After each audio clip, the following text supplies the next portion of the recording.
About 4 episodes ago, I did the first part of a 2-part episode. The first part was about a talk that I was going to give at the Hope Conference, and we are now post the Hope Conference. And here are my thoughts about giving a talk about legacy, how it changed from when I planned it to perhaps lessons that I learned while speaking about it. This is Jason Scott Talks His Way Out of It, a podcast about technology, history, and getting myself out of debt.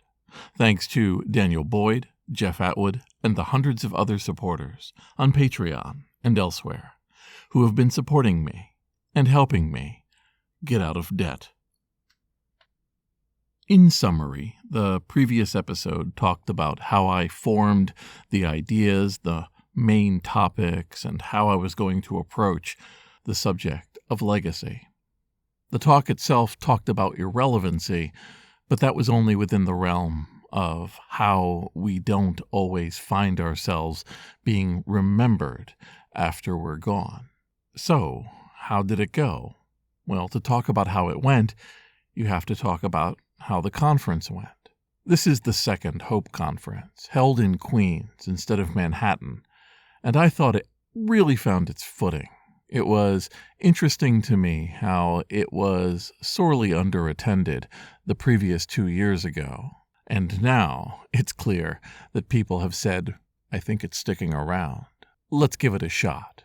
I found the attendance just right. People were walking the hallways, talking, finding their own stories. And the staff had redone all of the layout of where people were speaking and where the buildings were, such that there was very little going up and down hills, very little having to go through heat for very long, which became more and more important as the day would drag on.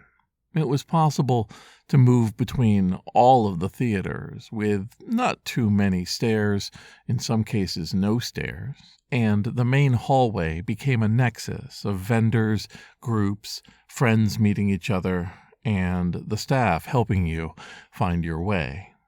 My talk was at 1 p.m. on the Friday, so I got done with my commitment pretty quickly. I found myself at loose ends for most of the conference, and I found myself able to wander among the booths, talk to people who came up to me, and generally just relax. I was on some panels, and I was definitely running the Hackers Got Talent show, but those are extemporaneous. I listen to what others are saying, enjoy the conversation, and just have fun. The legacy talk, however, was planned. It had slides. It was going to be something that I was leaving behind after the conference was over that people could enjoy. Before I talk about that, though, I want to mention one very specific aspect of Hope that really touched me this year. Hacker conferences are a difficult thing, rising up from barbecues and simple parties to trashing hotels and then having conference rooms and conference centers, and throughout the world morphing into more security and information technology conferences with a dash of drinking and wild times. There aren't many what I would call basic hacker conferences that are meant to be just about spreading whatever information you have without also overlaying a sense of career forwarding and gaining points on your resume. But Hope is still one of these. And there was a moment when I had been through the entire conference, I thought, and then I found out I was missing a building. There was a third building besides the other 2 main areas that was meant for classes. And when I went in looking for somebody that I thought might be sitting there, what I found instead were straight classrooms of people sitting at desks while somebody at the front of the room and walking among the desks or tables giving classes, actual honest education about how to put technology together, how to certify yourself for ham radio, and myriad other subjects.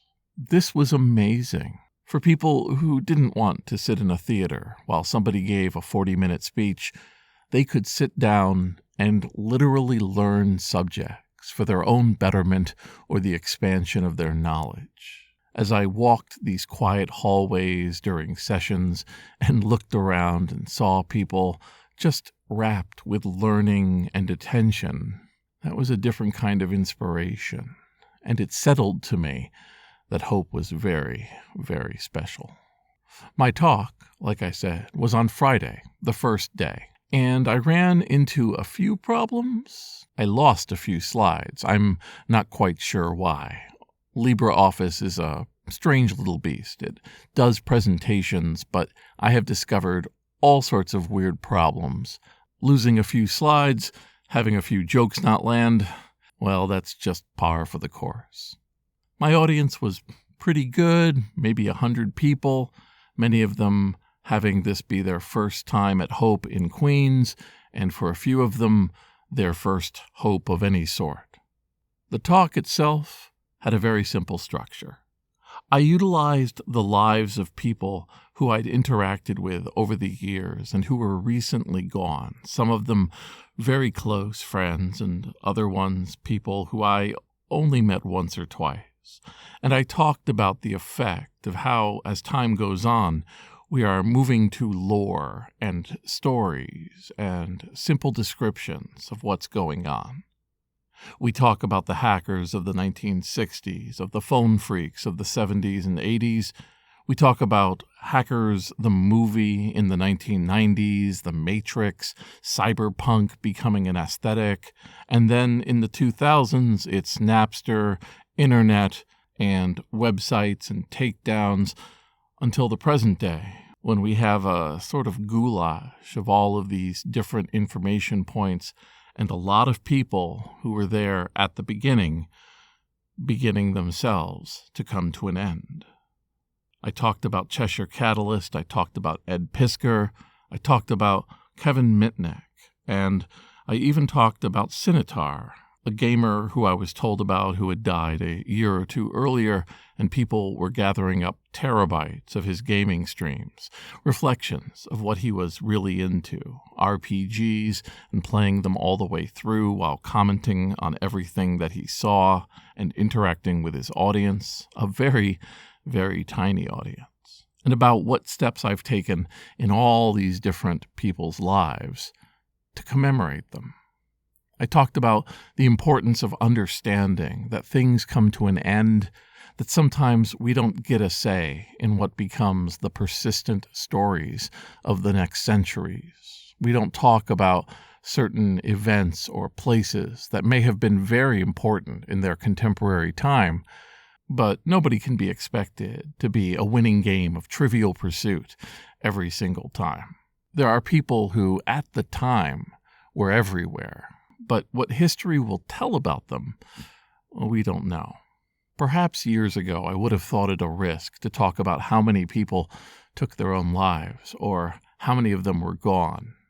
But this year I realized, thematically, talking about lives means talking about the end of those lives and the process by which we travel through all of these different chapters. It's a human story, and it's a real one.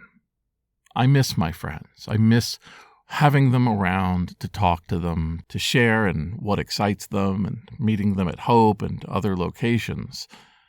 But that doesn't mean I have to forget them when they're gone. There were ultimately about 78 slides, and I was able to get through everything in about 40 minutes. I had a few titles and then a few open commentaries about how we lose context and what we do when we no longer understand various slang or even pictures and references that are fading as anything meaningful. And ultimately, what came out on stage for me was telling people that the importance is taking the moment to show up. A story that happened multiple times in my talk was about how somebody who would be gone in less than a year took a little bit of effort for me to track down. Ed Piskor in Japan, Cheshire Catalyst at Hope, to set aside time for conversation, to set aside time to bask in the friendship that had been forged over years or decades, so that, if something should happen, I wouldn't feel regret. Ultimately, I think that's the message that came. Taking life with both hands. Spending that extra effort to go those few blocks, to take those moments to meet up with people that you otherwise wouldn't see. And the funny part is, I took my own advice for hope. I sat down with a few interviewees from the BBS documentary, friends from Boston, friends from the Internet Archive itself, folks who I'd worked with and folks who I no longer worked with. I talked to almost every booth. I talked to people running those booths. I bought products where I could. And I sat in on a number of talks that I thought would need support from me, would enjoy looking out over the audience and seeing that I was there. It strikes me again and again that when I talk about hacking and I talk about this aspect of computer technology, the technology becomes so irrelevant, window dressing, wainscoting of what we are doing. It's about friendships. It's about making connections, having conversations, arguments, discussions, learning news as best you can, and passing it on to people who should know about it. The network is a human network. There will always be backdoors and exploits in technology. There will always be a way to look at objects left behind and pull from them these meanings that we add. But what we won't always have are those moments with friends at hand in places unknown and for time that will follow you for the rest of your life, in memory, in story, in thought. So I'm going to rate my talk a wild success.